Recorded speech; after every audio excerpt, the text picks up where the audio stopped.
Welcome to Casual Corner 001. Today we are going to have an uninterrupted, uncut unboxing of the TronXY X3S, which is a 3D printer from TronXY that is a clone of the CR10, or their iteration of it, because I noticed it had smooth rails.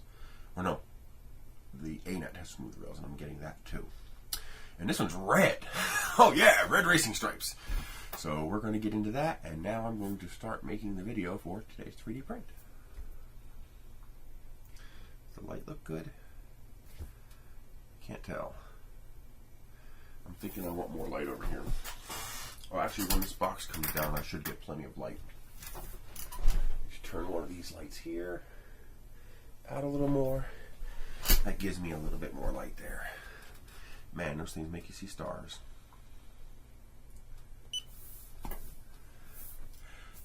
Welcome to today's 3D print. We have another printer. I love printers. Nobody can't have too many printers. No such thing. Don't ignore anybody who says you can have too many printers.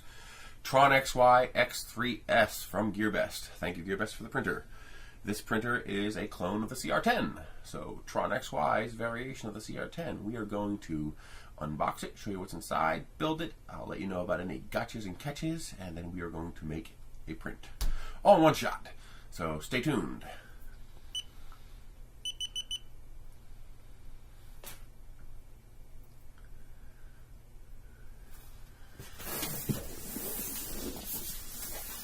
Time to unbox the printer.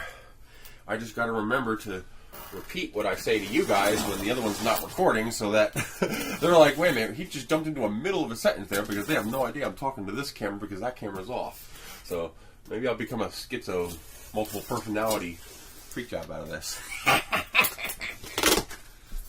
By the way, that's my B2 Nano tactical pocket knife as a Kickstarter. I love this thing. I do wish they would make one without the serrations, because when I'm trying to slice stuff open, the serrations sometimes catch. But it's just a cute little pocket knife. I like it. And it's B2 for the Stealth Bomber, so why not? Okay, what do we have in here? There is a manual. It's printed and stapled the way I used to do my manuals. That's interesting. How complete is it? Not bad. Got some drawings. They talk about the brackets. It's a very crude manual, something that looks like it was supposed to be this size, but they just printed out what they had. It's not bad.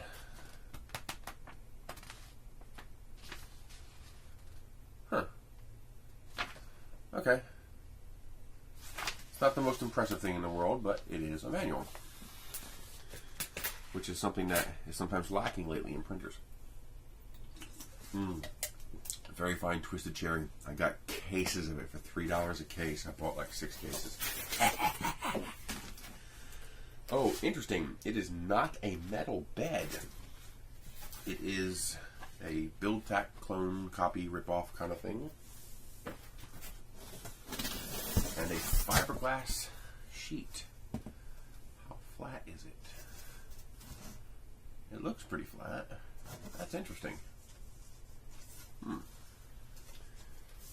So instead of providing glass, they provided that fiberglass. Looks like I opened this upside down. Oh well. Really? Come on.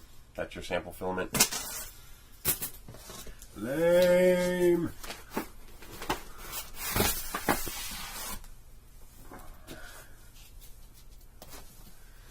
It is well packed. Oh, there's an aluminum PCB on the bottom here. Okay. Nice thick aluminum PCB. That's just their removable plate. But, holy shit. That is the thinnest goddamn Y carriage plate I've ever seen in my life. Really, TronXY? Come on. That is some hardcore lame shit right there. Look at that. I can bend this thing by pushing on it. Oh man, this thing's going to be a leveling nightmare. Very bad design. That is no good. No good at all. They cheapened out on the one single part of the printer you shouldn't cheap out on. Never cheap out on the Y carriage plate, ever. Because The Y carriage plate determines the stability of your bed level. That was the primary problem with the One-Health Duplicator i3 Monoprice Maker Select Series printers, is that the Y carriage is too thin. So as it heated up and cooled down, it would flex, and you would never have a consistent bed level.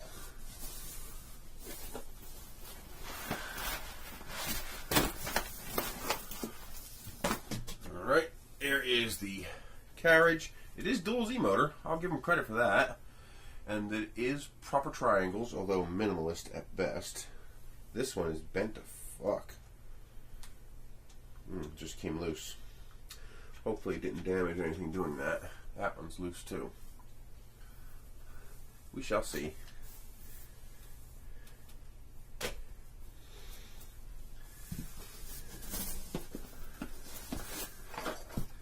Goodie box, power cord, and a ginormous but shallow brain box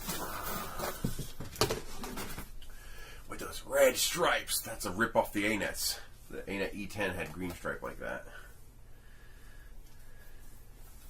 Micro SD card slot, but it is a full-size USB slot, which is good. Overall, the power brick doesn't look so bad. Anything else in here? Nope. This can go away.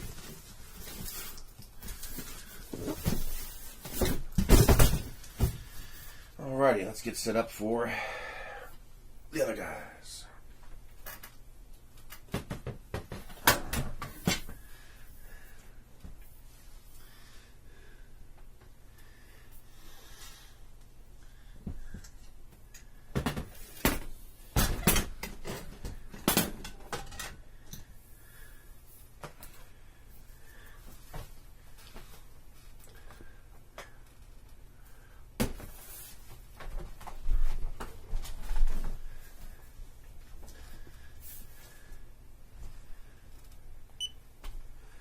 Alrighty, everything is well packed, had no issues with the packing. It's all the standard cut foam, everything slips into place. Your brain box, your base plate, see that? Yeah, we'll get to that in a minute. Your entire head assembly, I do like that head, that is a decent head. 3D printed though, and that is loose as crap. These steppers are loose as crap. Oh yeah, we're not even attached anymore. Aluminum PCB. Steel Y carriage, garbage. Pick that in a minute. Probably usable, but you know it'll be annoying. Looks like they, instead of using a piece of glass, they have a piece of fiberglass. That's interesting. It is flat, so I'll give them that. I don't see any bows or bends in, nothing obvious. And then a build tack ripoff. You know, that's standard Chinese build surface type material. Although I hear you can print directly on the fiberglass, so I might just try glue stick and fiberglass and see what happens. I'm going to put that aside. I'll be right back.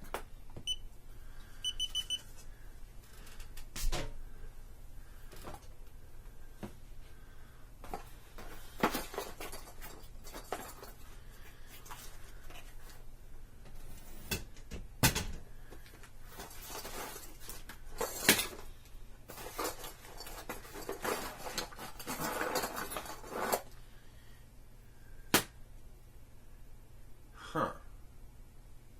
That's an all one piece spool holder kind of thingy-majiggy.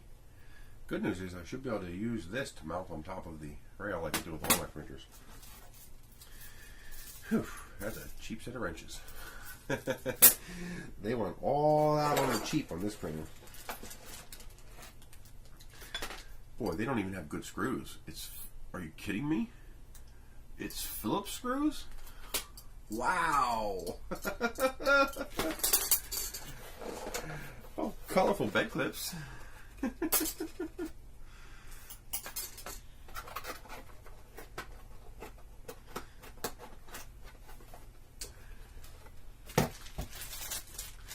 Shit, I have a trash can right there. Of course, I would just chuck it instead of putting it in the trash can.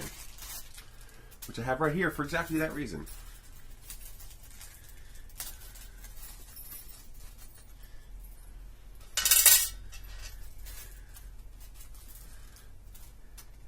No spare parts, I'll note.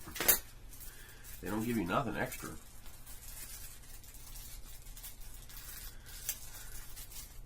I do like the orange reader. Hopefully it lasts, 'cause I like orange. It is an unknown. It's marked but unknown. It just says micro SD HC 8 gig.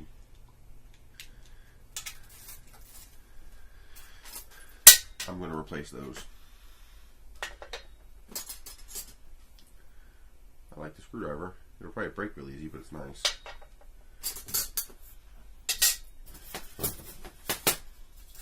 This is what I do between shots. I set up this stuff so that I can prepare for my victims.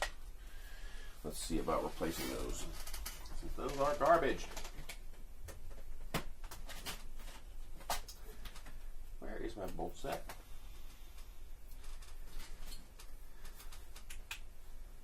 Just had it.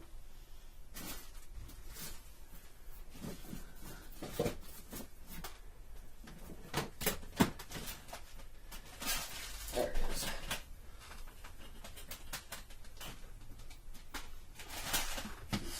I hope they're 8s. They look like 8s.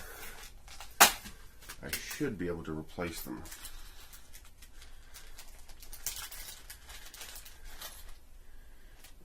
I don't want to be putzing with some freaking Phillips screwdrivers. Uh-oh, might be 7s. Nope, they're 8s. Okay. Uh-oh, I might not have ones long enough. I will try it, but these might not be long enough to make it through the extrusion. Oh, that's longer. So they're 2 different sizes in here. There we go. There we go. So 20 millimeters. That should do it.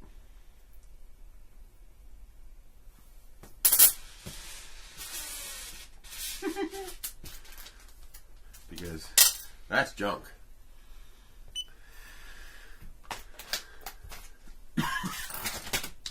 Alrighty, inside the goodie box. USB cord, full size. Micro SD plus reader, 8 gigabytes. No name, but it is marked. Allen keys, screws. We'll get back to those in a second. Power cord US, Phillips screwdriver, little tiny straight screwdriver, a pitiful sample of filament, lame, some cute pastel bed clips, and this is interesting. It's an all-in-one. It's like all one piece of metal. This doesn't come apart, so it's like welded, stamped, pressure fit together. So I'm guessing that'll go on top of the box. I should be able to mount that on top of the rail like I prefer to do. We'll see. And then let's get back to these.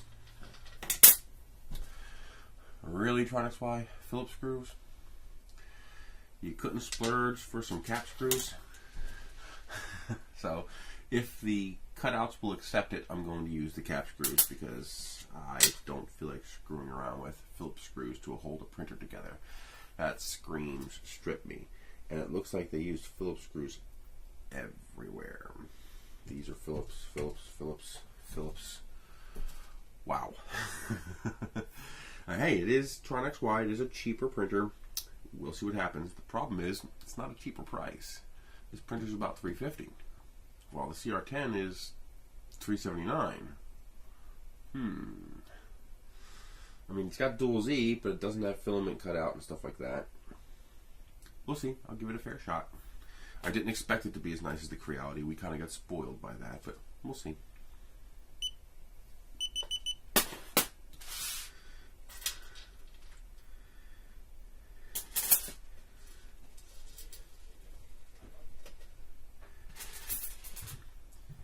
Yeah, between me and you guys, I am not impressed with this printer. By the CR10. Come in. It's a casual corner video. So it's okay if they hear you. This is Matt, my brother. Hello. This guy helps me out around his house hugely. Big time. When you're done this, just need you to help me with a couple things with my phone. Show me a couple things. Yep. Or just maybe it's the difference between the new phone and my old one. Yeah, it's just OS differences. Like, for instance, my S5. If I was texting someone on the keyboard itself, when it popped up, I had the option to hit the microphone. It should not be a gear. Press the gear and you can pick the default.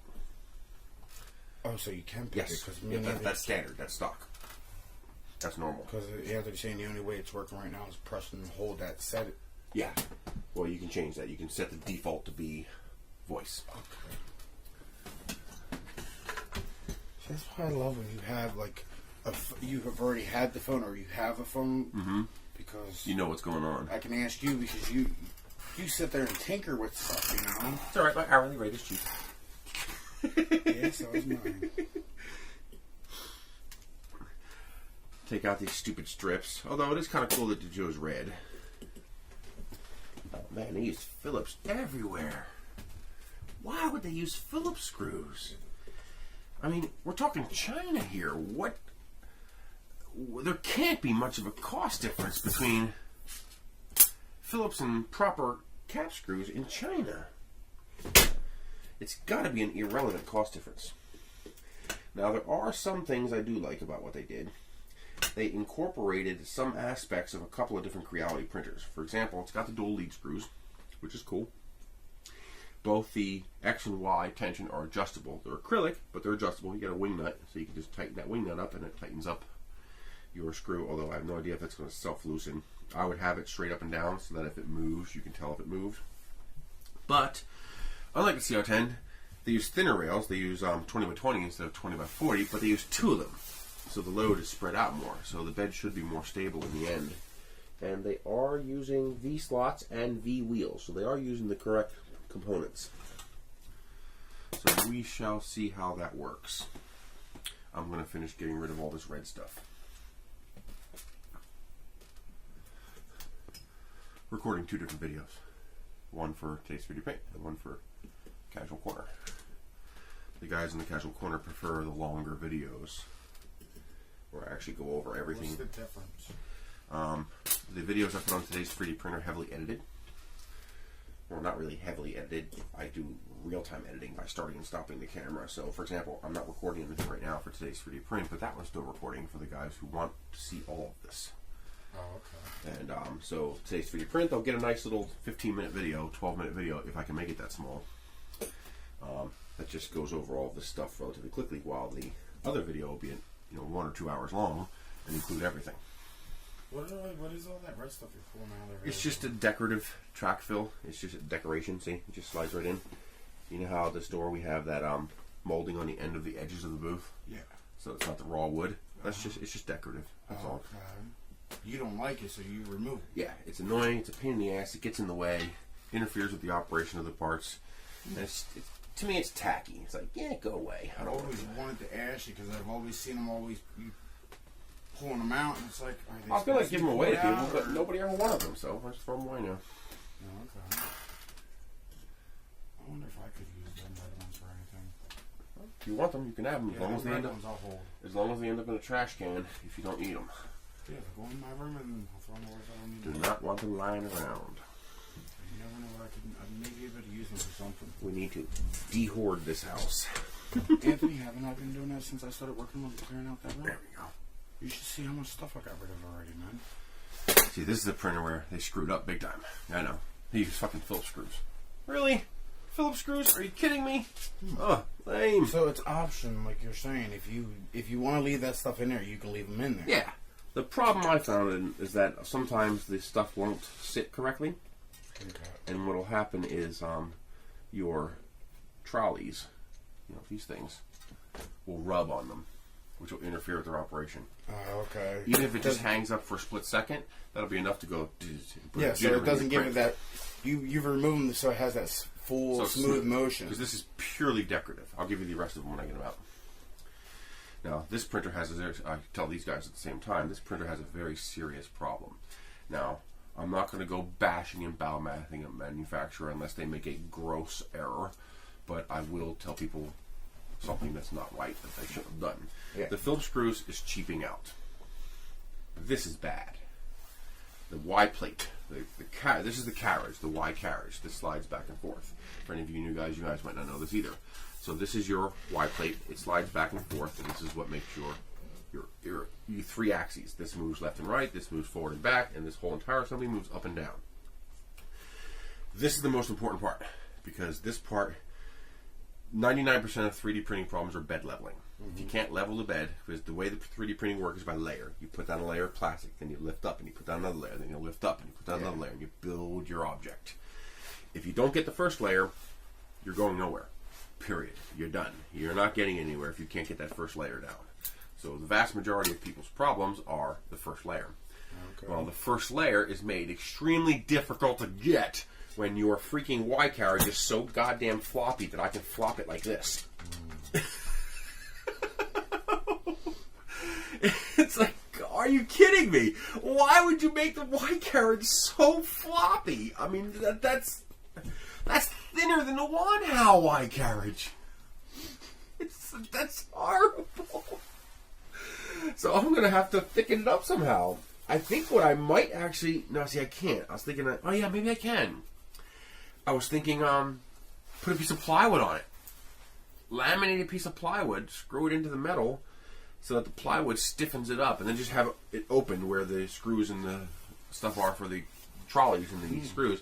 But the plywood would stiffen this. Look, this is horrible. I mean, wow, that's going to be... If that isn't flat already... The good news is they have 2 tracks. You notice on that one there has 2 tracks? Yeah. Well, on the regular CR10, it's 1 in the middle. Yeah, and the wheels are on the outside. Yeah. This one, it's 2 spread apart with wheels.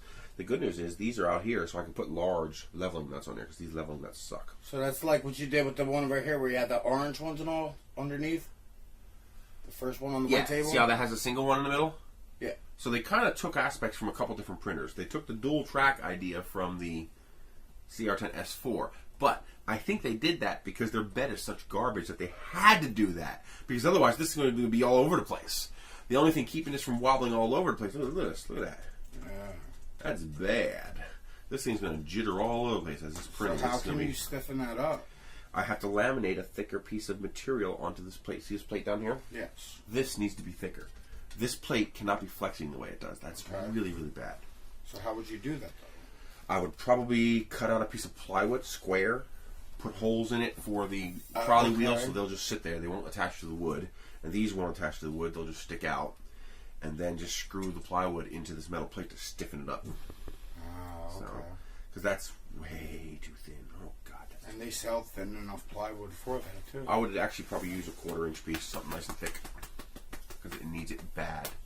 That's just unacceptable to have a bed that skinny. That is totally unacceptable. They should not have done that. No, I can't wait until I get into this with you, dude, a little bit more. No, it looks okay. Sit there and have you help teach me and all these Oh, no, I see it. You're right. It is a little bit. That won't affect the print, though. That's awesome. I'm sorry, Matt. Maybe the way they have the screws adjusted. Maybe, but that won't affect the print because the trolleys, as long as these tracks are straight, it doesn't matter if that moves a little bit. This is different because these are attached directly and they are all loose. So not the greatest QC in the world, quality control, but not horrible. I mean, I've seen worse. Okay, next up, let's get this mounted. Okay, that is the back, this is the front. Alright, now I'm going to record for the other one, so. Okay, next up we have to mount this gantry, your X and Z axes, to the printer. Just like the CR10, 2 bolts go through the frame into this, and you have these T-brackets with hammer nuts on them that slide into these rails to stiffen it up. And I'm going to proceed ahead and do that now.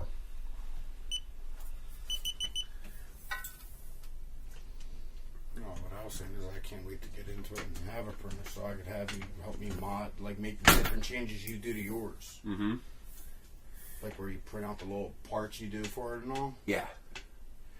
Well, see, I prefer my printers to be done, meaning I don't have to mod them. I turn them on, they work. Okay, but there's a whole crowd of people who buy like that really craps ANET A8 printer, but they like it because they can hack the living crap out of it. They can do so much to it, and they like that, and that's what they want to do. Mm-hmm. And I respect that. If you want to be hacking at your printer, for them, the end result is the journey that's important to them. They want the fun of getting there, printing this part and watching the improvement, printing that part, watching the improvement. Yeah. Now, to them, that's half the fun. Yeah, that's what I'm saying. That's what I can't wait to get into. This is being annoying. That's gonna be cool, especially because like how you made all the like little plastic parts for certain ones you did. Yep. Why is this giving me a hard time? There it goes. I better At least tighten that up a little bit so it stops moving on me. Oh, shit, they're not even lined up. No wonder. They pre-install the T-rails, but they're not lined up.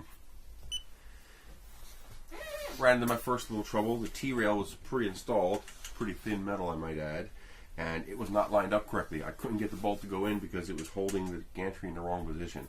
So I had to loosen them up so I can get the gantry in the right position.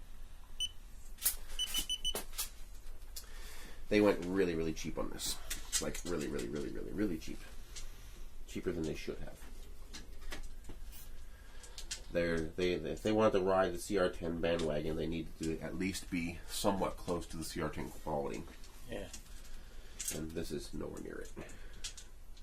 I mean, it'll probably work. I mean, I have no doubt the printer will work eventually, given enough work.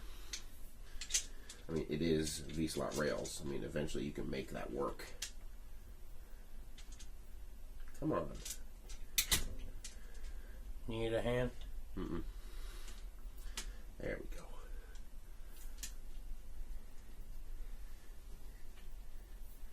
I don't think I have a wrench for this though, because this didn't come with any Allen keys this big, so it doesn't have a wrench for it.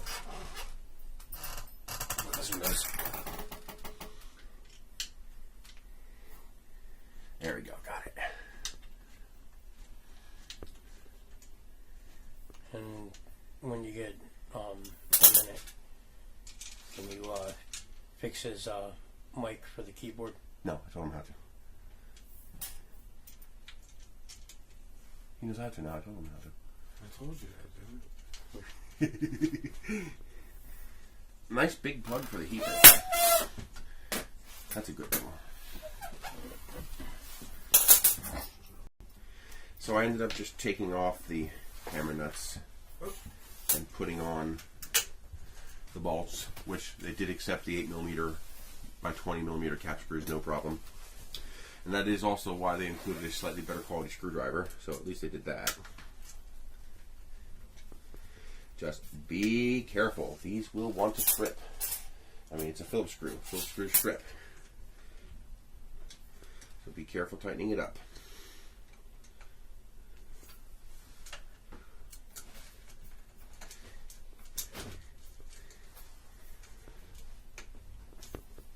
Because once you strip them, that's it. You done.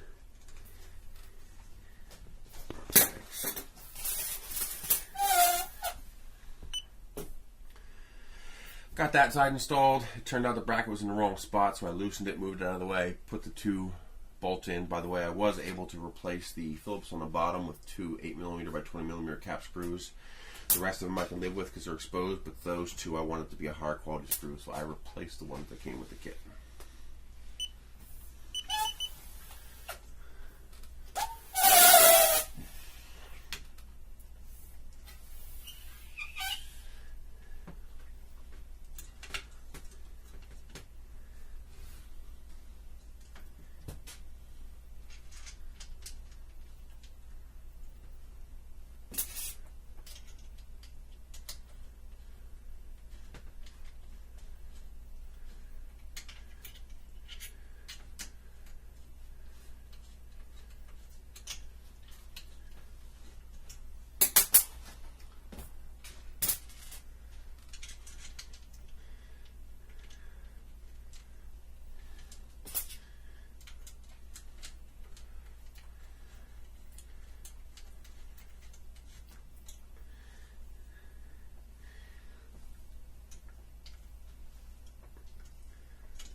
Sorry for not saying nothing. I'm just trying to get these screws in, guys.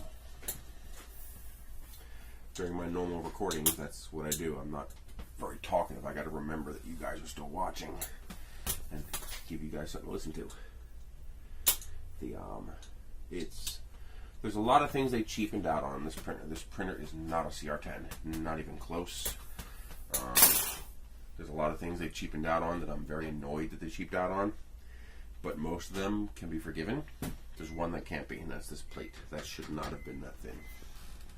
It would have cost them an extra 20 cents to put a thicker plate on there. They should not have done that.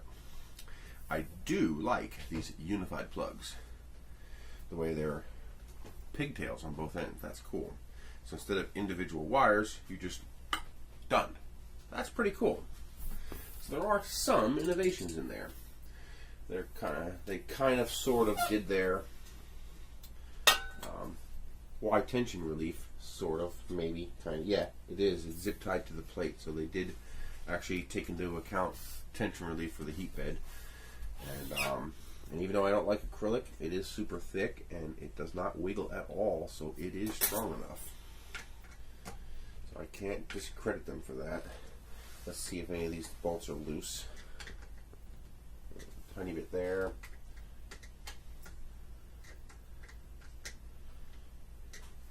Well, so far I'll give them marks for QC. Everything appears to be tight. I believe the steppers were left loose intentionally to avoid damage to lead screws during shipping. I'm assuming that's why that is. It is 3D printed captures up here, and it is a metal bracket down here.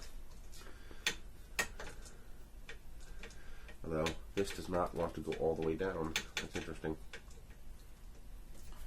I would prefer to have that sit all the way down. Maybe if I loosen up. I don't want the steppers floating in midair. I think it's a bad idea. So let's try.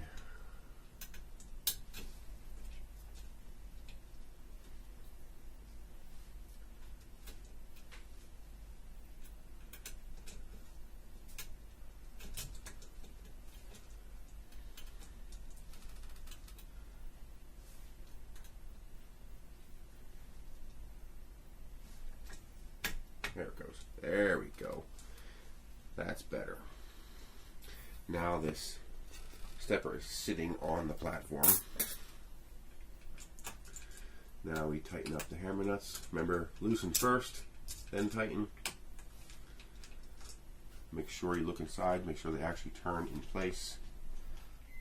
And remember, these are Phillips. Be careful. They will strip if you're not careful.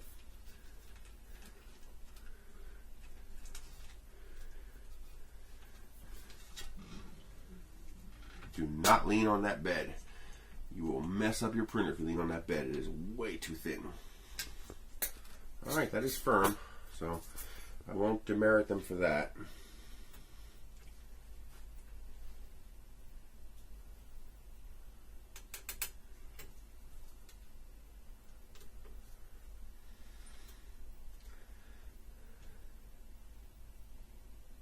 What just moved?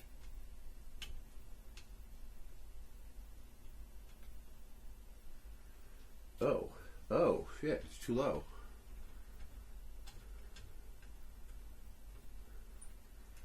So this one's not getting a bite. Crap.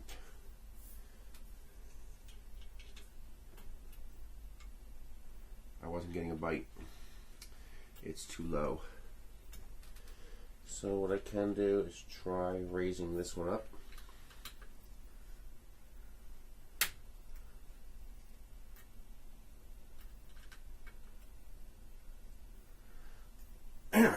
That's really on there tight.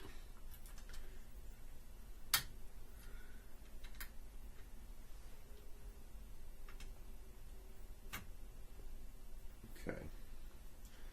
I think I still have a bite there. Why can't I bring this whole thing down? Oh, there we go.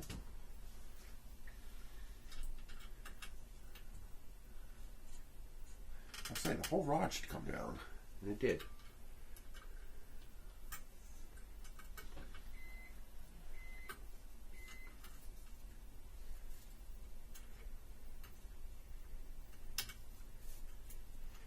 Why won't this go in? There it goes. Okay.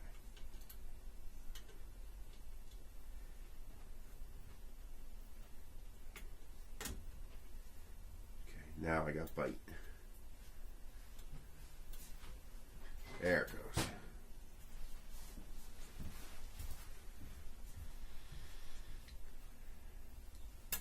Okay.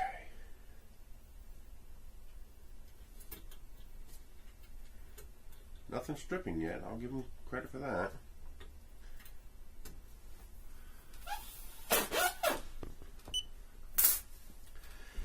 Got the other half of the gantry installed, and then I ran into my first little issue. These did not want to sit on top of the plate, and you do not want these things floating in air. You want them sitting firmly on this extrusion. And the problem is they wouldn't reach. So what I had to do is I had to loosen up these two grub screws, lift the coupler up a little higher on the stepper motor, loosen up these grub screws, and push the Z-rod down from up here, since it's captured pretty tightly in there, so that I could push the stepper down all the way and still engage both couplings. So just loosen them up, adjust them until you're firmly engaged on both, and you'll be fine.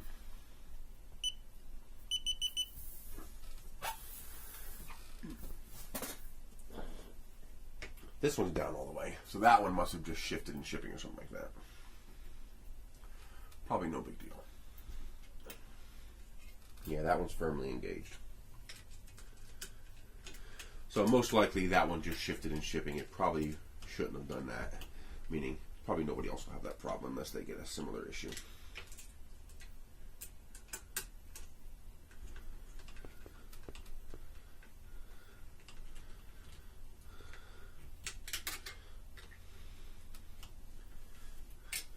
Most likely, this assembly just shifted in the packaging when it came overseas. Of course.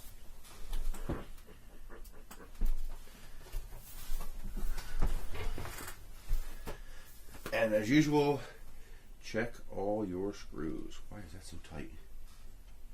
Oh, because it wasn't level.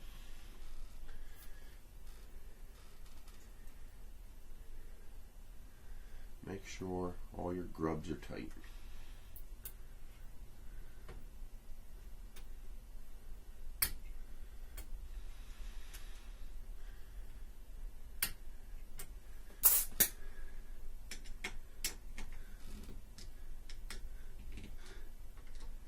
Don't over tighten. Careful with the Phillips that you don't strip. But make sure they're all snug. Okay. Oh, I guess the Z's are separate. Z1, Z2.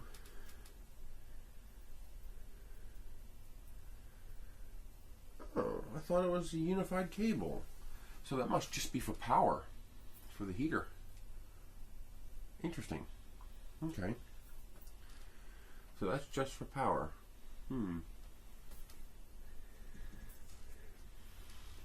Let me double check the manual, make sure I'm not skipping anything. Patient frame screw, 5, mainframe brackets. Oh, the instructions actually say to install the brackets. So I guess at the last minute they thought, hey, Creality's already attaching them, so let's attach them, and they just didn't put them on right. Yeah, the filament feeder goes on the box. I will change that. Standard selector switch, cables.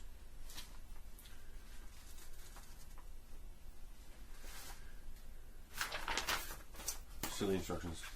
They're just like the original CR10 instructions, just saying, here's your parts, here's where they go. No big deal.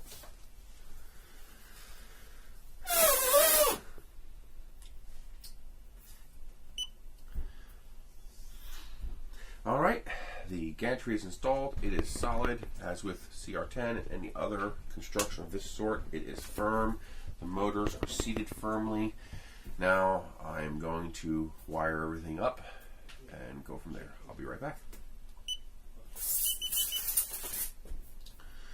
Let's finish making sure all these are tight. Those were a little loose. Those were tight. tight. So the QC is not that bad. Most of the stuff is pretty tight. So I'll give them marks for QC. That wasn't too bad. Better than A-net. Sorry, A-net. I hope you improve. I do like your E10, but you got to fix the QC issues. Especially when you're asking premium price for a printer.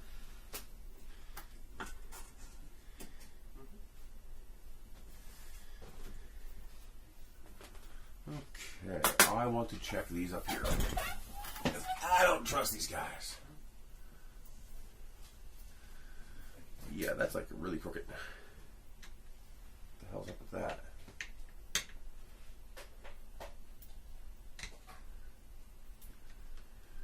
What the hell?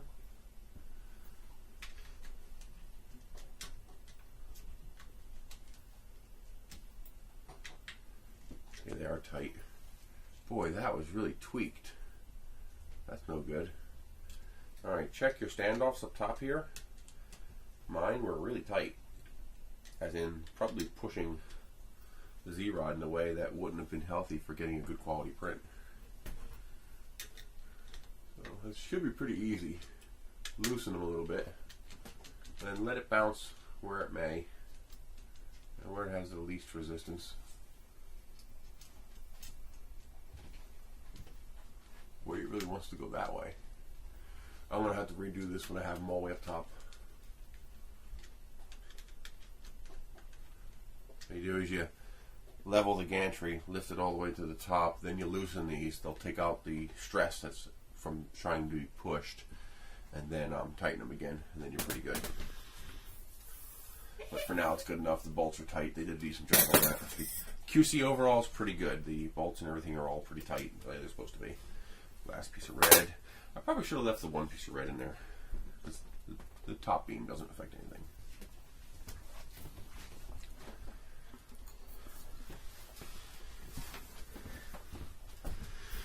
Alrighty, time to wire up.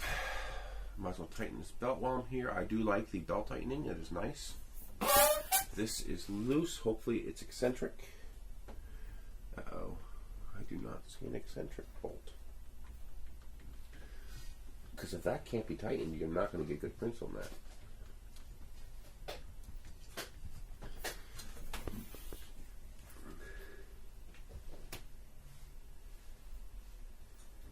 It's not eccentric.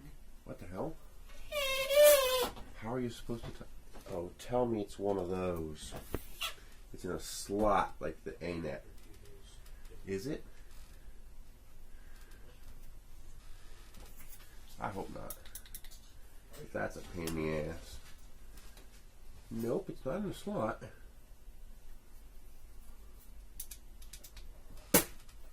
On the E10, to tighten this up, this bolt was in a slot that you could move up and down, so you had to squeeze this whole entire assembly and then somehow tighten it.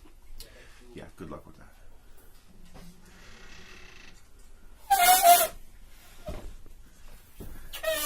I do not see a way of tightening up that hot end.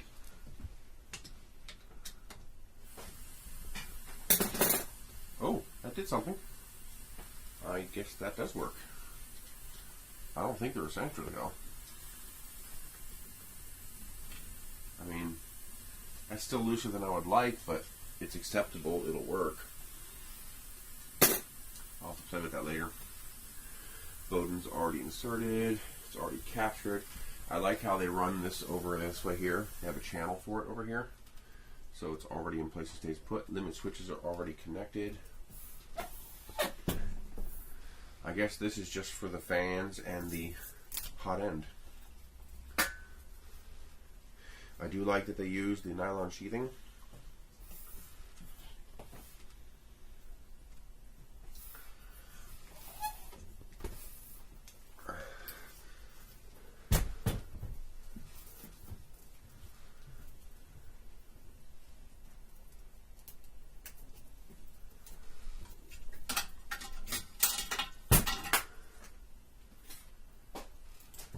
No nippers, by the way.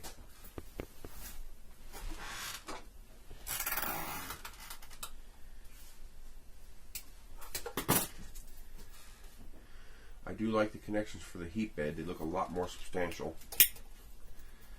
So I don't think they're going to be failure prone. So they did pay some attention. Oh, that runs in there, I see. So it looks like they pre-wired all the limit switches, but not the actual steppers. Yeah, it looks like just the limit switches go in the combined sockets, but not the steppers. They are separate. I guess that kind of makes sense. That's a lot of wires. So that's... that can't be right. Yeah, it goes on the left.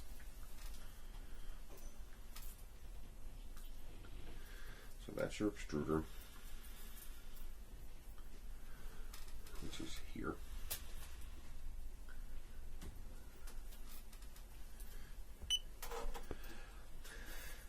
Next step is wiring. They have a couple of unified plugs that takes care of your heating elements and your end stops, which are all part of these unified plugs. These steppers themselves are separate, you know, your typical 6-pin stepper plugs. They do have Y tension. The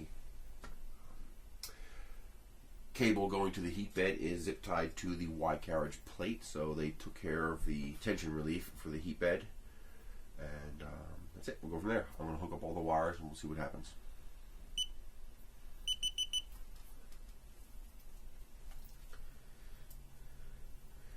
Yeah, good thing I silenced the phone. Call just came in. Oh, there's 2. That's X.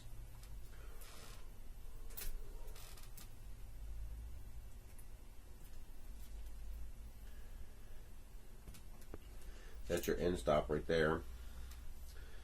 For your, it is an adjustable end stop. You can just move that up and down. That's kind of nice like that.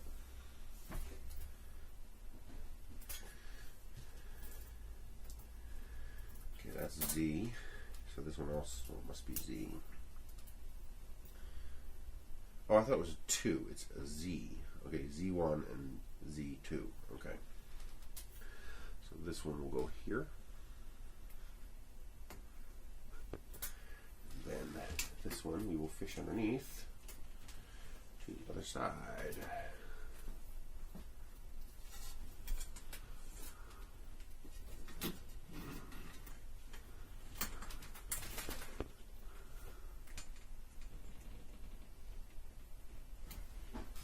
Okay, and the last one is Y. I'm not a fan of this wiring. Not a fan. Maybe it's okay. Maybe with the unified wires, the ones I have to climb up will be okay. But it looks like the entire thing is one harness, which would be a pain if it's trying to lift that wiring up. We'll see. Maybe I'm thinking too much into it. Okay. Oh yeah, plenty of slack in the heat bed. You don't have to worry about janking those wires. The connection for the heat bed's over here. So the wire is soldered here, and then this wire runs back to here, and it's zip tied to the plate. So that's pretty cool.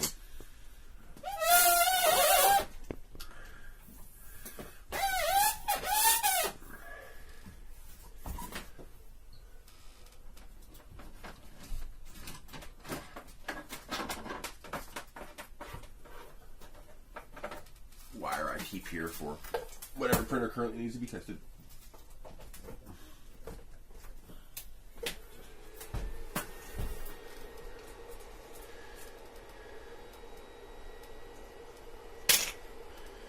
Not the quietest printer in the world, but not the noisiest either.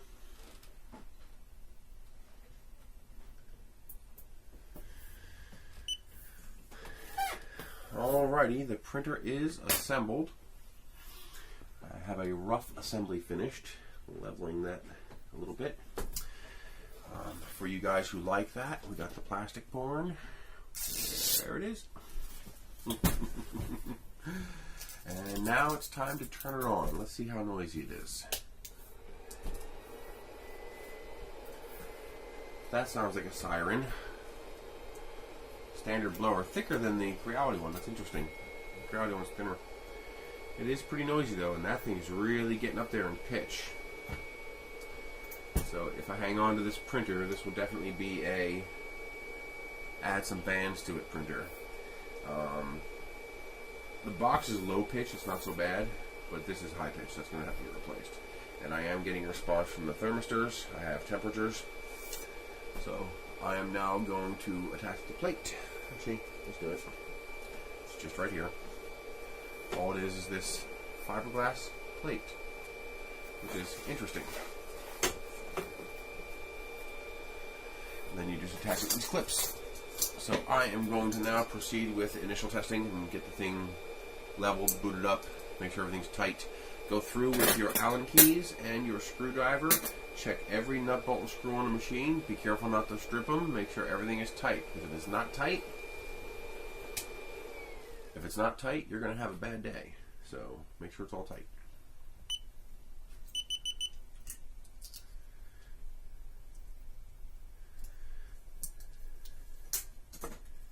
And I just dropped one.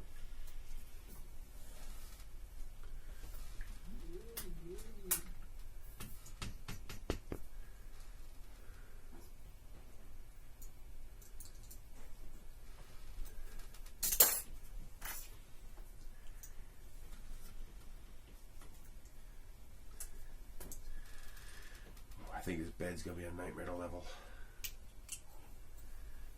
I really do not like the way this is set up. Let's see if I can mount this up top there. Hammer nuts. What do I do with my hammer nuts?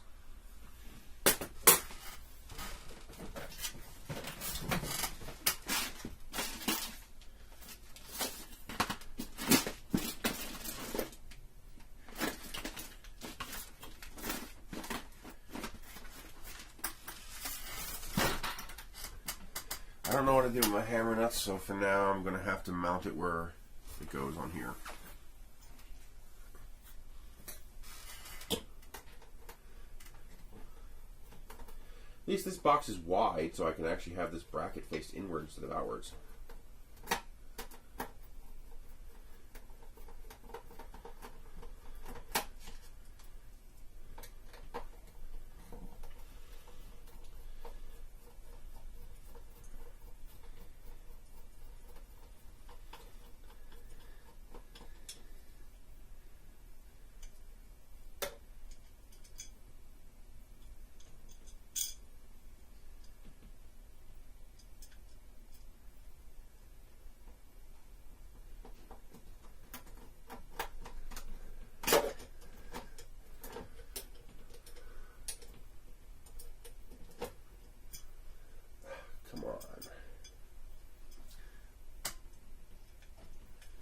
Goddamn magnetic screwdriver keeps pulling the screw out of the socket.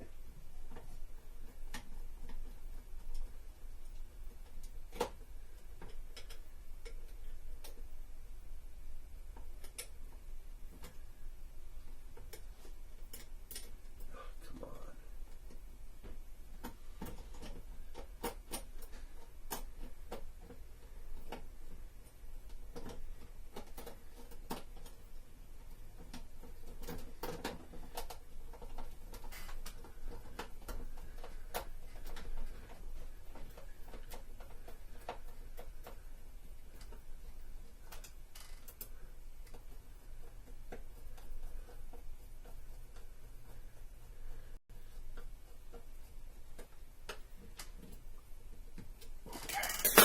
Roll the filament. Let's do some blue.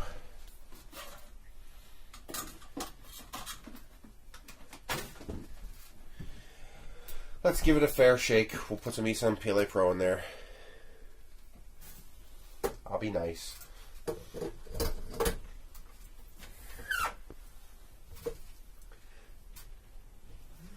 I would use the sample, but I hate black. It's so boring.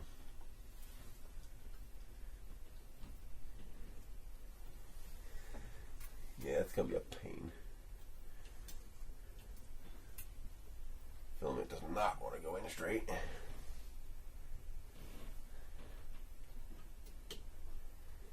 There we go. I think. It's jamming up on a coupler entrance. That means there's not a clean path in there. So you cut it at an angle. Why is that curling like that?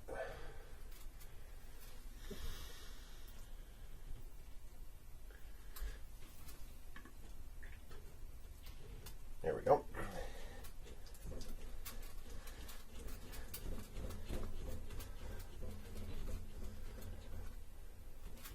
Okay, we are locked and loaded.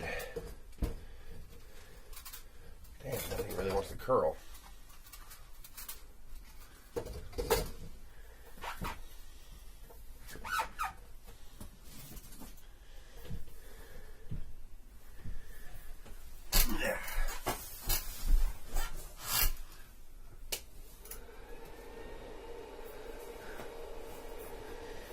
Okay. Prepare. That'll work. Prepare. Oh, that's weird. The knob works backwards. Normally clockwise is down and counterclockwise is up. The TronXY is backwards. So that axis works. That wheel's not touching at all.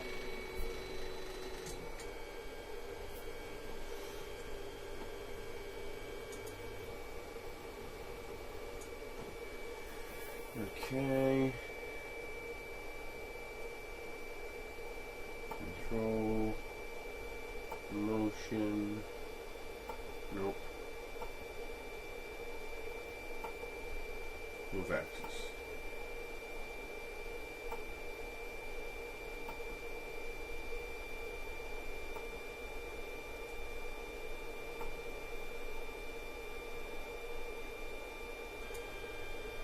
Well, it is straight up backwards. Who the hell turns counterclockwise for up? Nobody.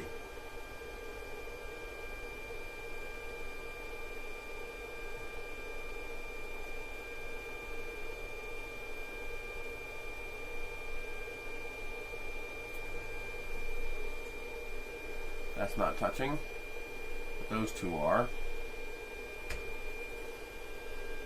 Those two are. That one's not. This needs concentric screws. Belt is tight. Belt is tight. Let's see what gets yanked. I could just see that X axis getting yanked right out of there.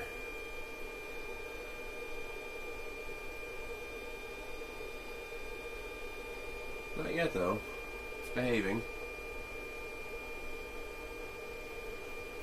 Probably attach this over here.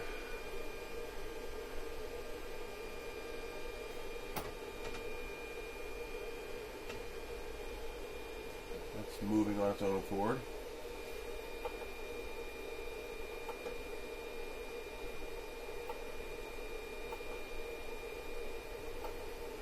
I like the big wheel, it's just backwards. Wonder why they felt the need to go backwards.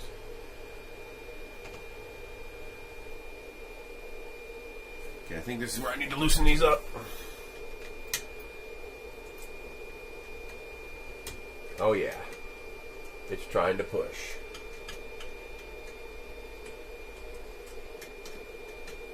What you do is you loosen them up as you move the axis up and they'll self-center.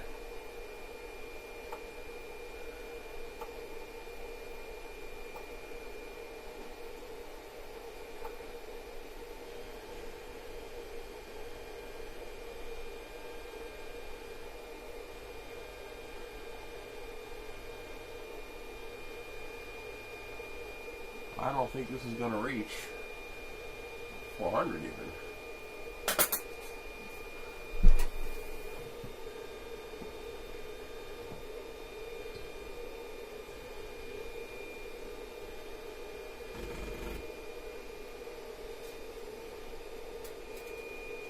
What am I hitting? Something's not happy.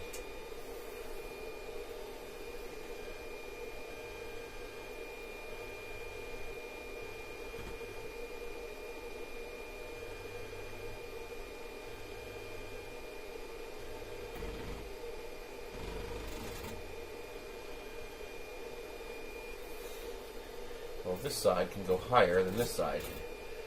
So you cannot level it by raising it to the top.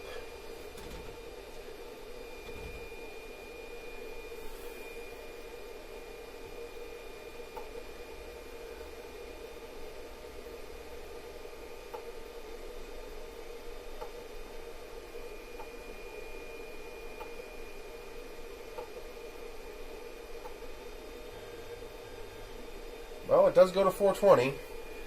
Technically, just barely. Oh man, just barely. But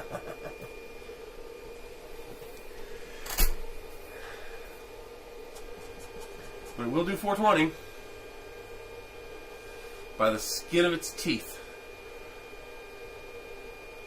But I would practically call this 400. I wouldn't push 420, and just be careful.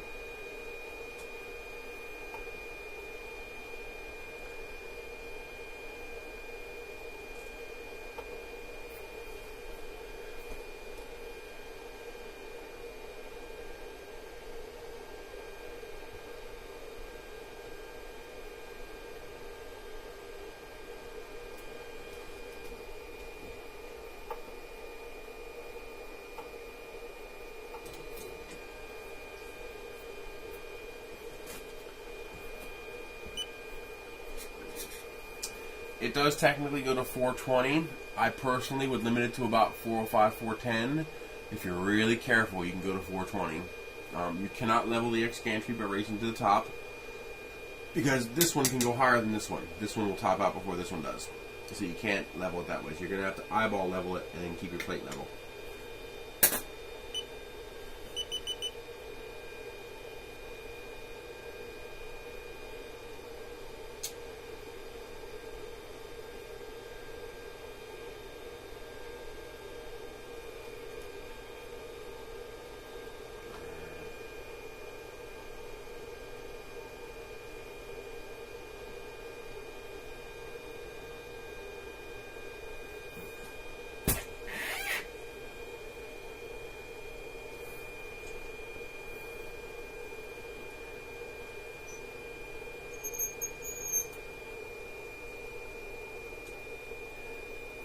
I'm an idiot. I forgot to tighten the screws up.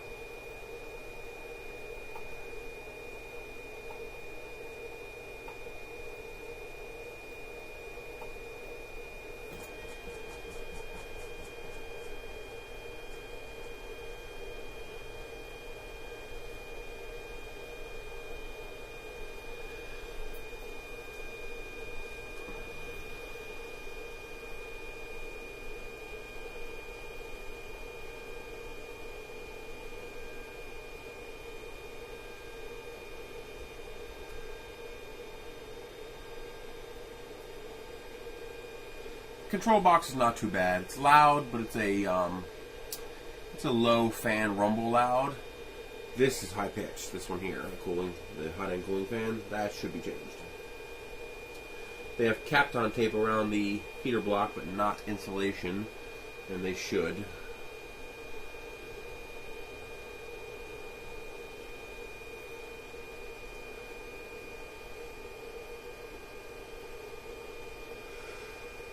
It's not bad. My only concern is this. Look at that thing bounce. And that's because that plate is so thin. That's just bad. I don't anticipate that working very well. I'll give it a shot, but I don't anticipate it working well at all.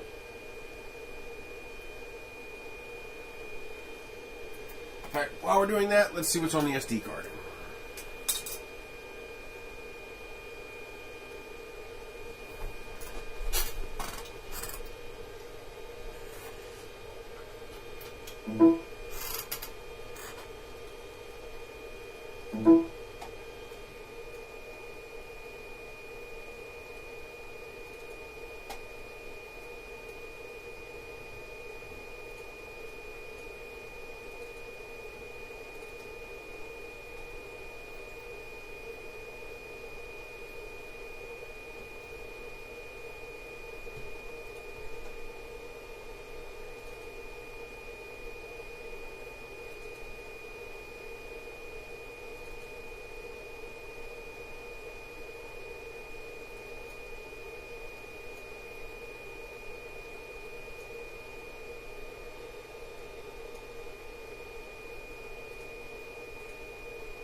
Looks like they just tossed some test cubes on there.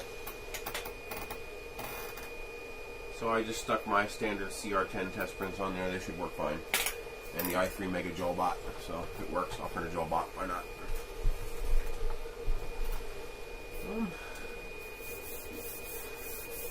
I don't know if I can print on that. It feels too slick.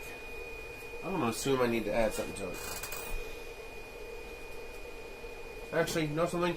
I'm probably not going to keep this stupid fiberglass plate, so let's add their fancy dandy print surface.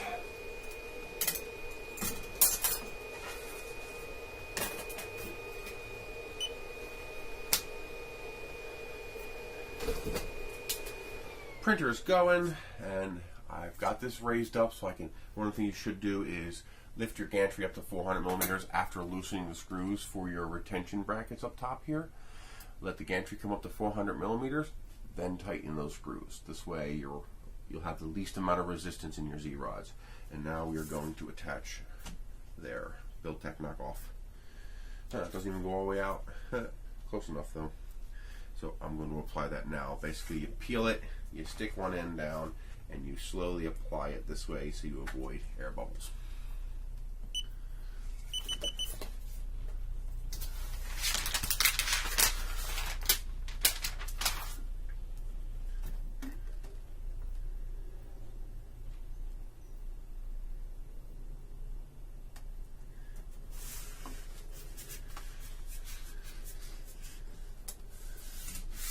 Not quite straight, close enough. Just that one little crease in their adhesive, otherwise no air bubbles. I'm okay with the fiberglass, although I think fiberglass is an insulator, like glass. I don't know which one's better or worse. Does that have a coating on it? Yes, it does. That has a sticker.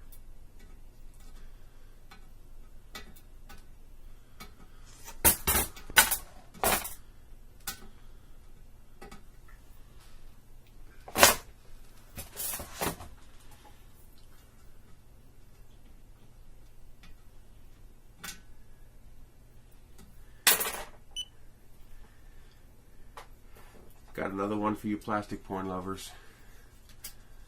You're gonna like this. Oh yeah. Can I get it off in one piece? I don't know, that's pretty hard. Do be careful, you're gonna bend your plate because that plate is very thin.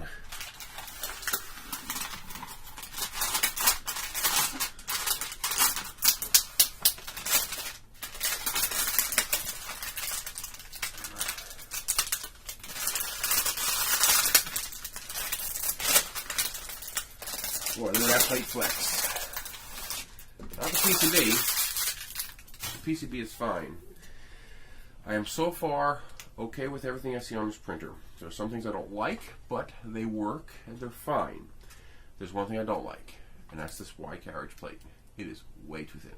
Way, way too thin. Let me demonstrate how thin it is. It's so thin it acts like a spring.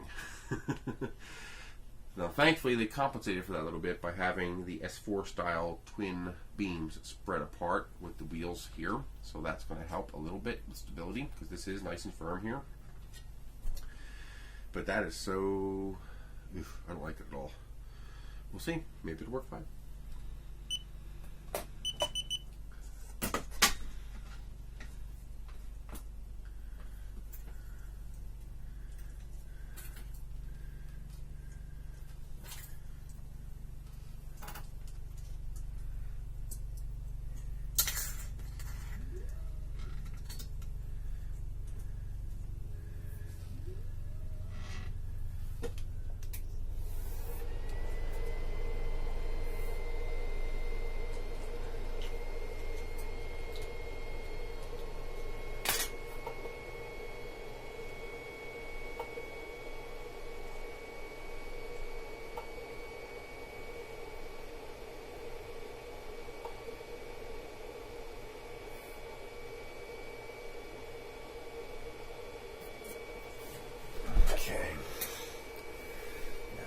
Like that? No. Now I like it. What I just did there was I have it at 400 millimeters, and I manually grab this coupler and turn it until I like what I see as far as level. Now that this is level, give these a little jiggle, make sure they're relatively loose.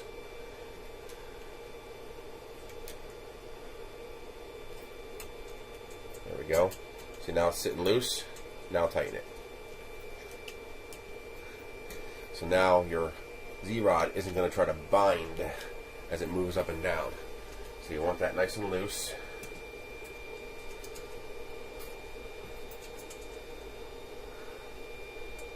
Then tighten it up.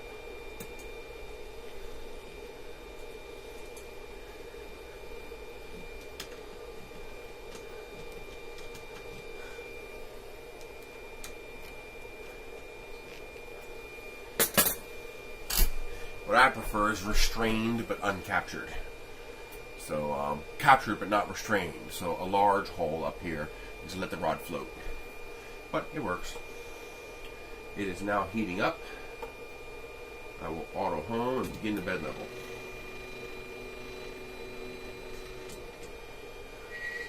No idea what kind of belts these are. We'll see.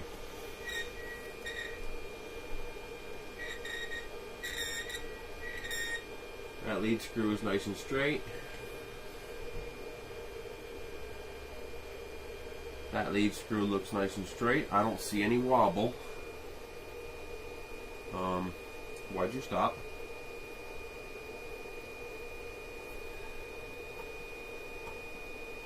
Heating failed. Well, that's interesting. It was definitely warming up. Unless something got yanked when this went back.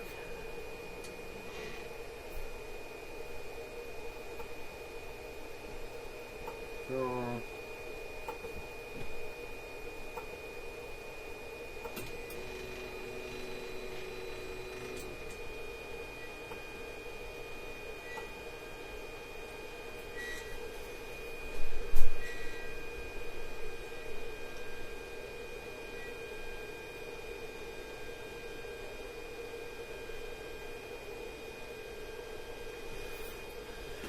I believe I'm going to need to lower this a little bit.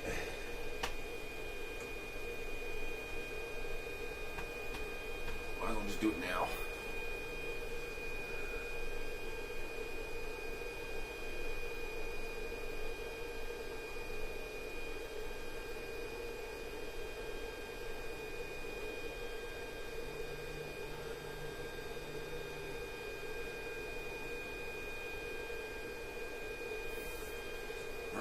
Wants to fall on the bed.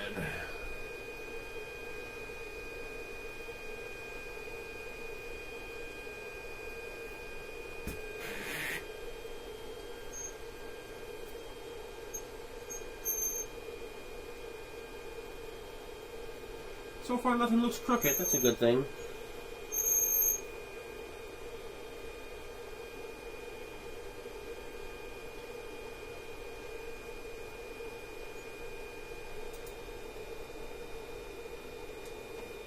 I nailed it.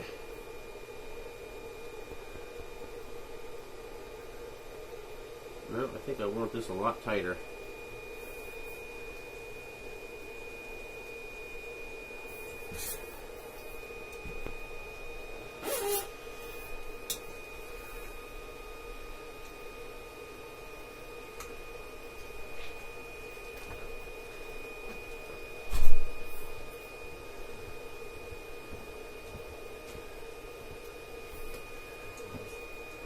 Huh? Logan wants to know roughly how much longer until we leave. What time is it? 6:32. Ooh, we gotta leave soon. I didn't realize it was that late. Logan said he needed us going like a half hour.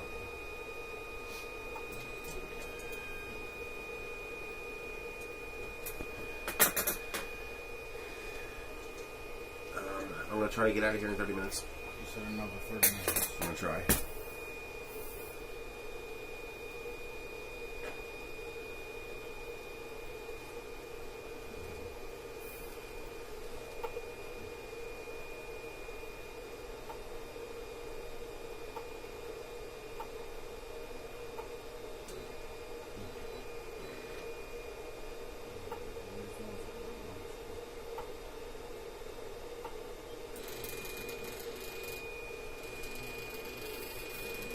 Oh, too far.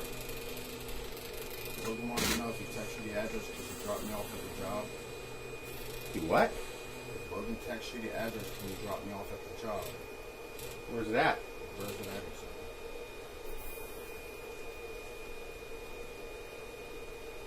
Middleton, New Jersey or something like that, he said? Where is that relative to Egg Harbor? He said where? Oh, look it up first and then let me know. So I can... I don't know. No guarantees. Tell him to text the address. Well, he's gonna double check it.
Bed leveling is done. It is fussy.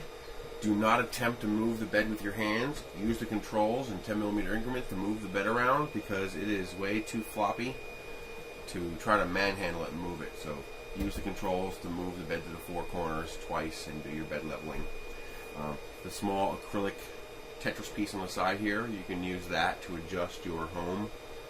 So if it's too high or too low, adjust that. You're going to want to adjust it down slightly so that these springs are a little tighter than you might normally have them, because you're going to want them tight, otherwise they're going to loosen up on you. Now I am preheating, heating up the nozzle and print bed to attempt the first print.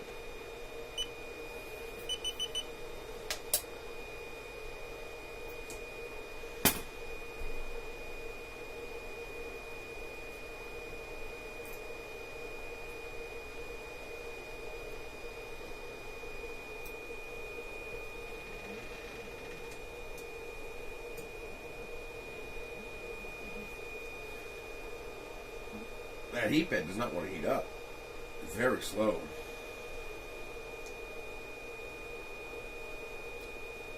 Nozzle's heating up okay. Should be enough for me to feed it now. I felt like a shock that it was just a piece of zip tie.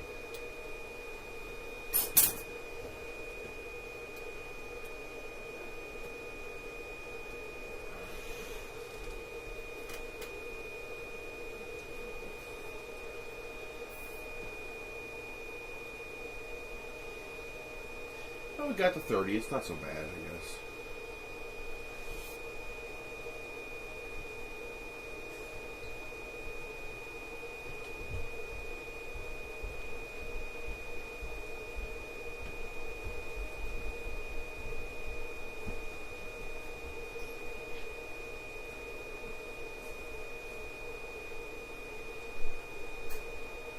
Very slow heat bed.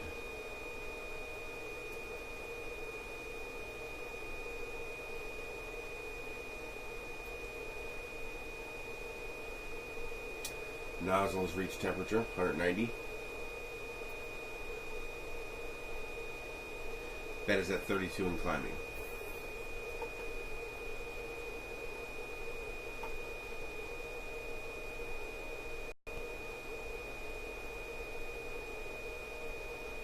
Let's print a Marvin.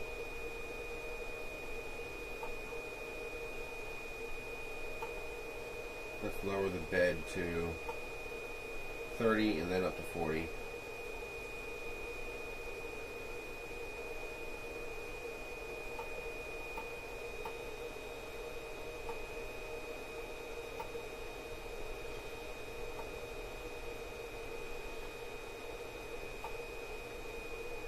See if it ever gets there.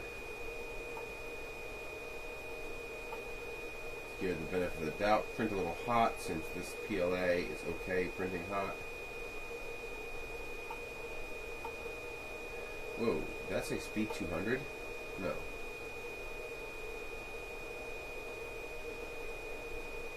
I got 2 flow numbers. That's weird.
Good.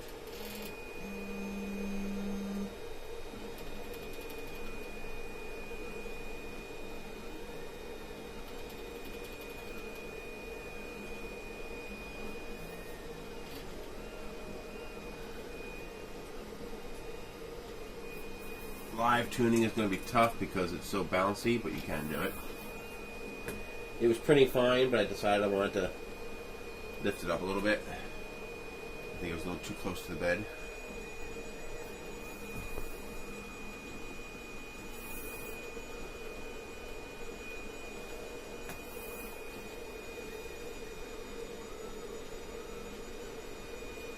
Oh, that's that fan. That's not spinning very fast. Looks like it doesn't like going at 25%.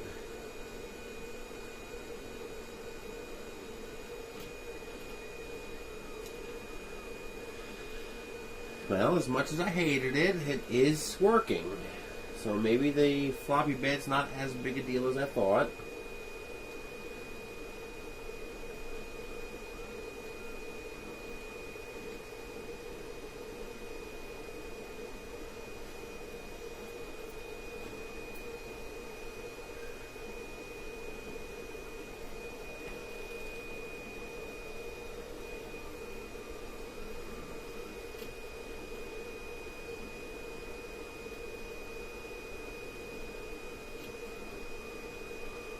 And there is one advantage to a fiberglass bed. You take it off and flex it.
Well, I'm going to reserve judgment until I have about 1,000 hours of printing on this machine, but so far, it's working. I got to give them credit. I mean, I saw some shortcuts I didn't like, but it's printing fine.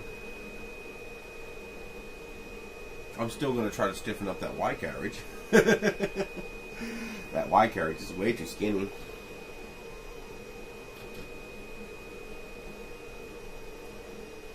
And the bed is still only at 44 degrees. So the heat bed is very slow. And whatever you do, do not touch that bed while it's running, because you will move it and you will mess up your print.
.46. Very slow heat bed. I wonder how much of this Marvin will get done before it gets to 50. You ain't doing no ABS on this bad boy.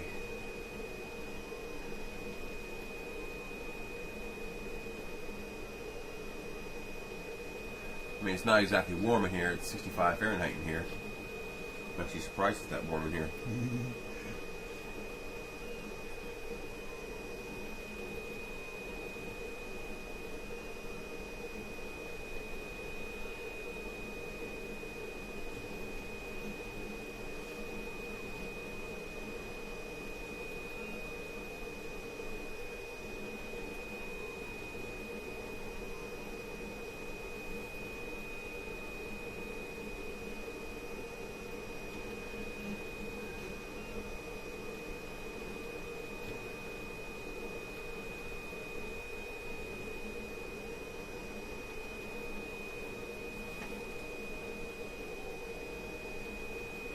Turn up the speed, see what it does.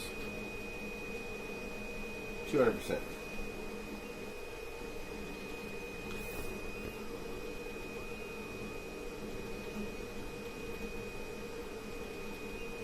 Where the hell did that come from? There's a loop sticking out there.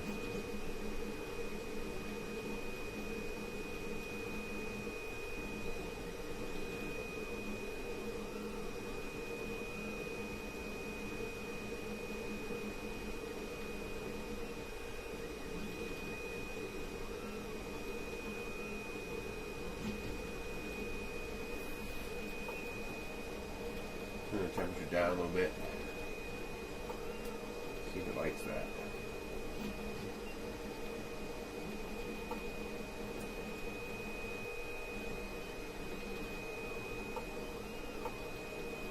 .48 degrees in the bed.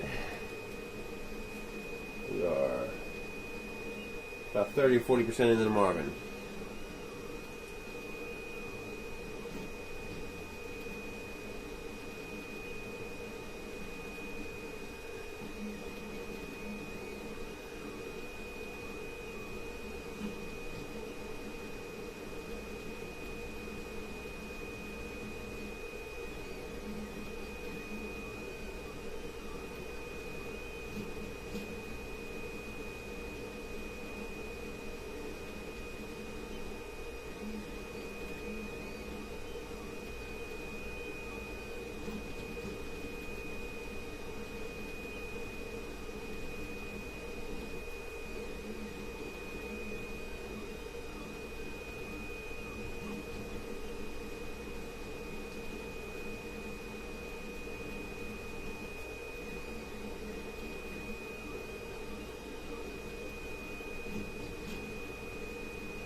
By the way, I have a couple of new printers coming in. They're going to be sending me the ANET E12, which is their version of the CR10, and also a really cool one, at least what I hope is going to be a cool one. It looks cool. The JG Aurora A5. It's an i3 style printer, kind of like the i3 Mega. Color touchscreen, all that stuff, except it's a 305 by 305 by 320 print volume. That's cool. So we'll see. That's supposed to have Wi-Fi and power for zoom and automatic bed leveling and filament detection and all the goodies for about $500. So we'll see. That's already on its way. I got the DHL tracking number, so I should have that by next week. That will be interesting.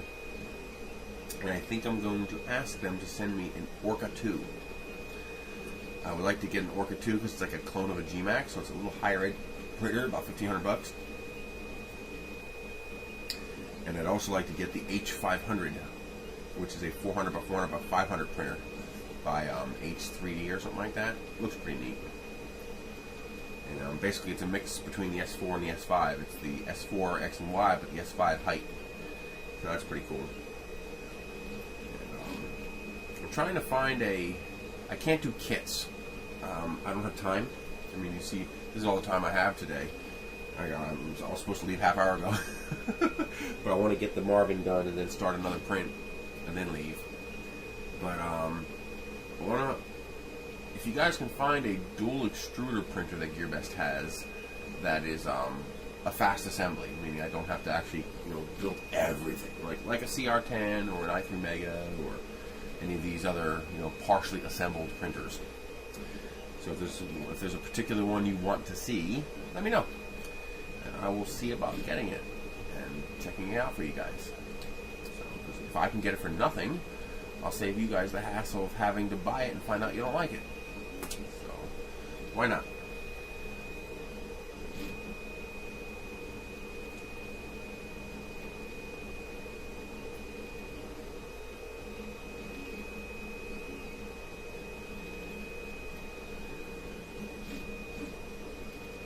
$49 degrees. No wonder the preset is 40.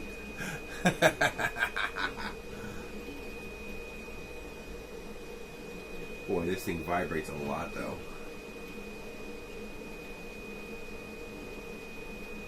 That's going to cause noise in the prints, no doubt about it.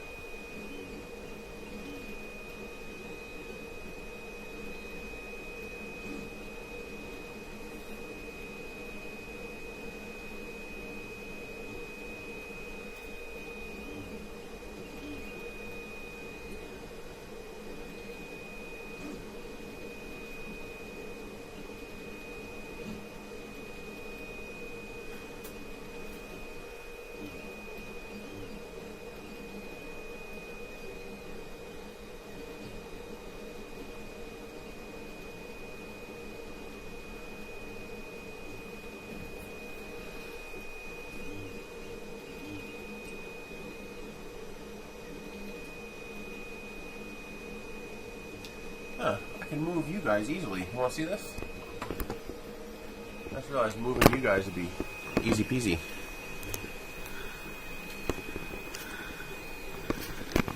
Yep. I can also bounce your head off the floor too.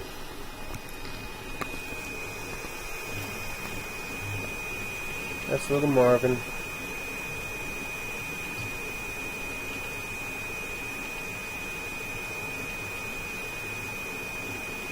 Not doing a bad job. Not a great job. I mean, I'll have to see it up close, and I'm running it at 200%, and it seems to be handling it fine. And this is not optimized. This is just CR10 code. I literally yanked my CR10 SD card and just stuffed it in here. Well, the files from it. So obviously there might be some level of optimization for this particular printer. I don't know yet. We shall see whether or not there is an optimization to be done or not. Hopefully I got that line back up again. Probably could do that way a little more.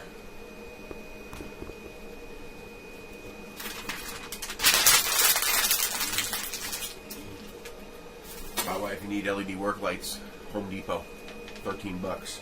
and it runs on 4 AA batteries, and this thing is like crazy bright. It's pretty nice, actually. Nice, rugged, compact. Good for work, keeping it in your car when you have to change a tire or something like that. It's nice.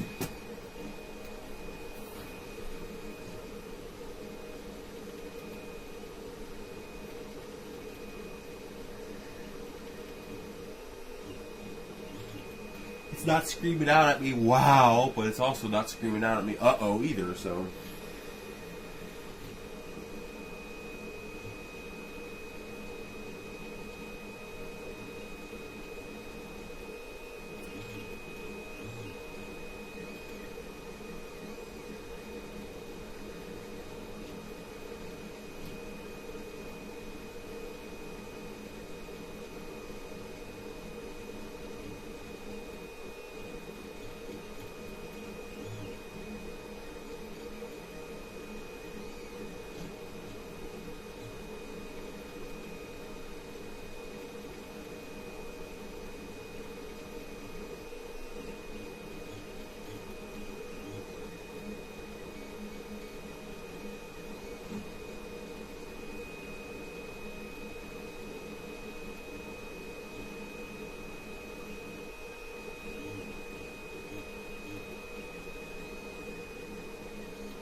Something coming up, you guys.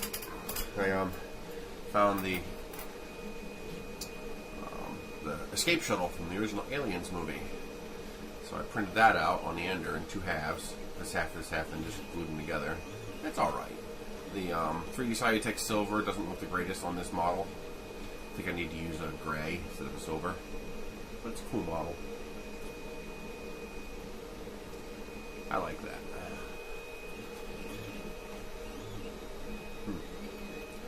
Doubt I can make it fly, though. It would take so much nose weight. As an airplane, it might fly. Actually, that might fly as an airplane.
They must have like one source of USB cables, because every single printer here comes with this clear blue USB cable. Every single one's the same.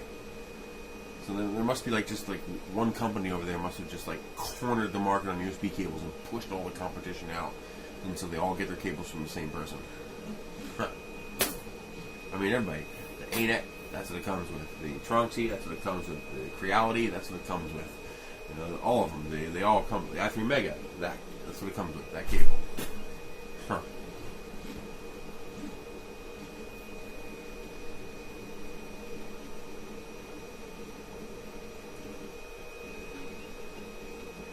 I do have to say, these screws weren't that bad.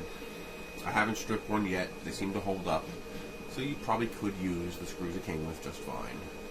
I'm just anal about a screw I can't reach. Because that goes inside. You won't be able to reach that if it broke off or stripped. But it's probably fine. No scraper or snips though.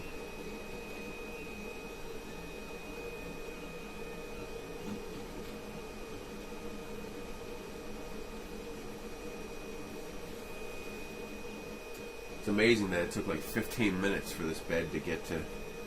Actually, no more than that. It took 15 minutes for this bed to get from 34 to 50. Because the timer wasn't going until it started printing.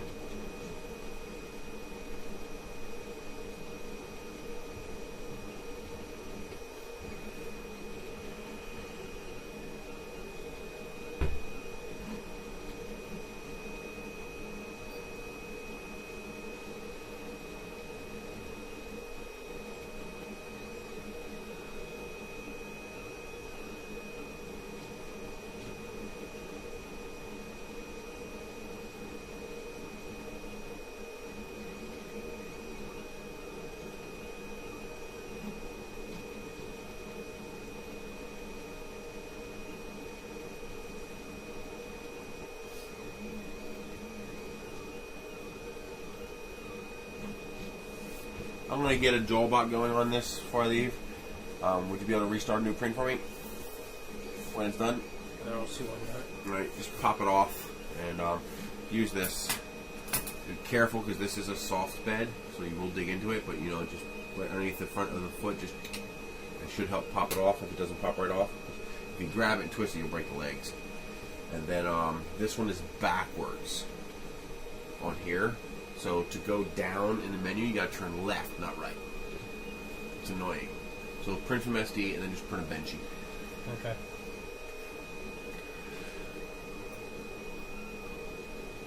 When this is done, I'm going to get a JoulBot started, and then when a JoulBot's done, probably 2 hours, then just start a Benchy.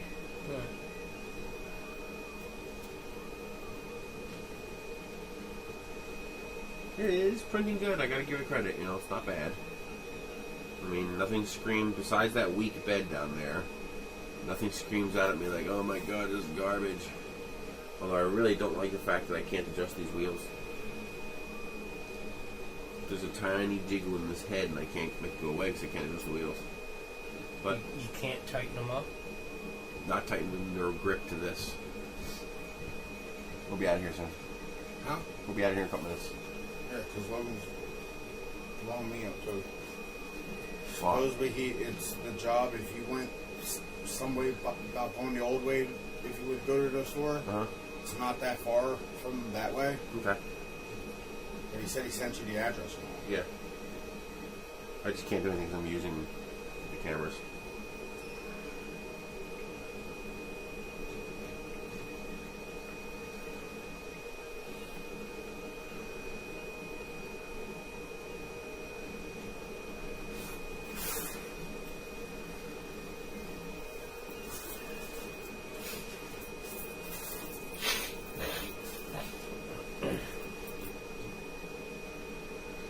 This is why I do Marvins, they're quick.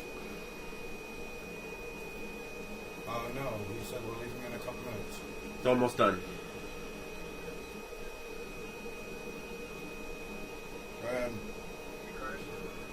Yeah. If you were to take the old way to the store, Yeah. Where you come out of the Mount Valley bypass to 38 right there, Yeah. you would make a right there and go down Morristown Barnstable is. Okay. So would you take it there for me? When I look at the map, I'll confirm it, but probably yes. Okay, because... Actually, probably be even easier if I just meet you on 206. I know, but I have to go to Deptford Mall right now. Oh. Noble and Deptford Mall. Okay. To take pictures for another proposal. Okay. You know, and then I have to go to Morristown, so I won't be... You know, All right. I'll give you a tentative yes. I'll confirm when I'm done this recording, so I can use the phone to look up the address. Okay, because I'm going to get going now, then. Okay. It's going to take 45 minutes for me to get to Deptford Yeah. from here. So we'll be there before you are. Like 3 minutes, something like that, from Morristown to meet you. Okay. Alright? You got it. But if not, I'm going to be late as hell if you can't do that. Make sure you answer your phone, though. All right. What? Make sure you answer your phone. Pretty way to answer my phone. No, he said make sure you You're all answer clicking? your phone. Oh, I would do.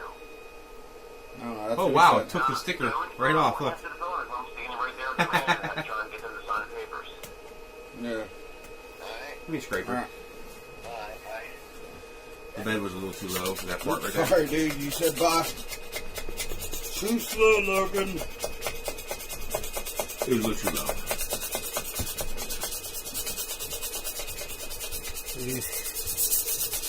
It's a cheap bill tap knockoff. I'm not worried about it.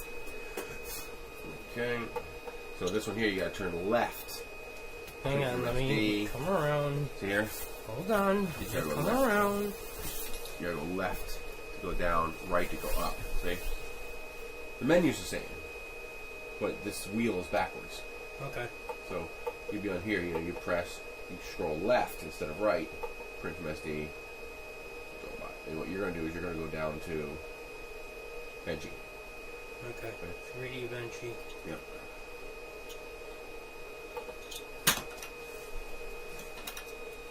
Yeah, we're never going to reach that temperature.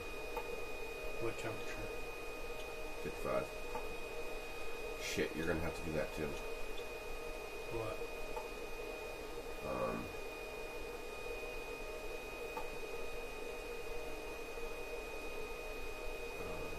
Change the bed temperature.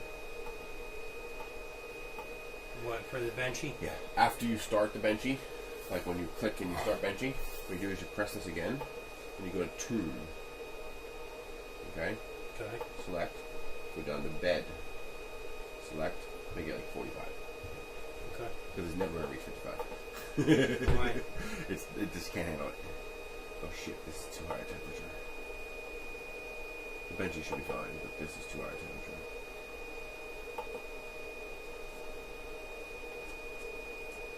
Damn, is that jumpy.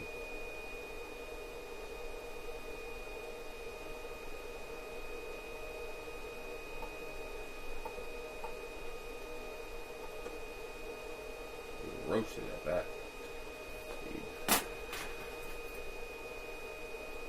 speed. Not a perfect Marvin, but it's not bad. You've seen cleaner. Yeah. A lot of noise. But I was running it at 200%. You wanted to see how well it handled. Get it done. It's not bad, though. It's not bad. It's not bad at all, actually. And that's not even optimized code. I haven't optimized or calibrated the extruder or anything yet. Alright, jump over here.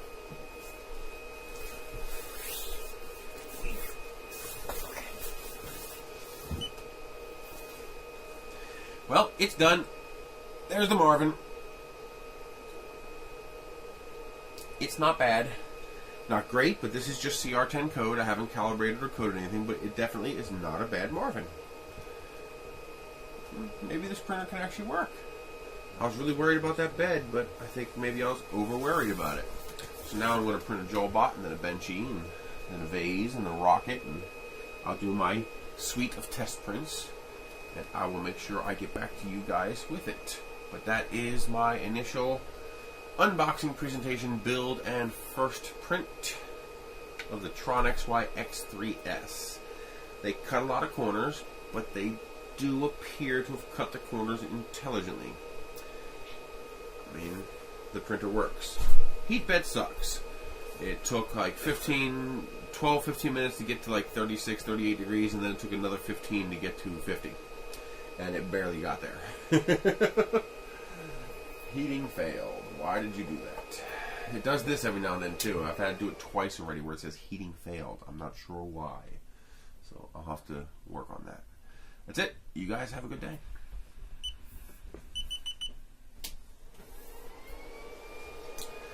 Yeah, it's twice already it's done the heating failed thing. I don't know why it does that. I think I'm betting it's a loose wire on the thermistor. Loose thermistor wire would do that.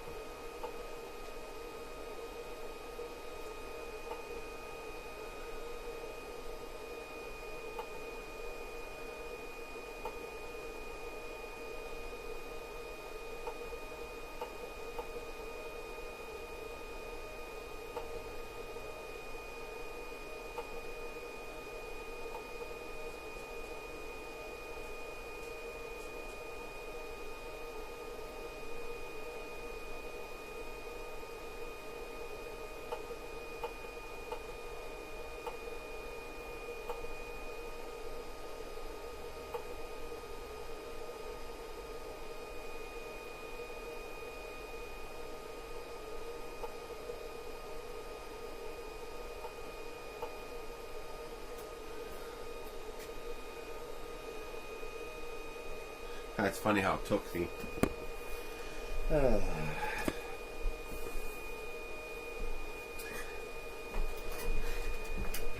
whatever they used to put this logo on here, it came off. Some of it at least. Yeah, you can see it's darker there where it took some of the white off. It's kind of neat. But I was able to pry it right off, so that's pretty cool. Yeah, it's not bad. Not bad. Alright, that's it. Thank you for watching my Casual Corner episode 1 on the X3S TronXY CR10 Club. Give me your feedback, let me know what you think, and I'll see you guys later.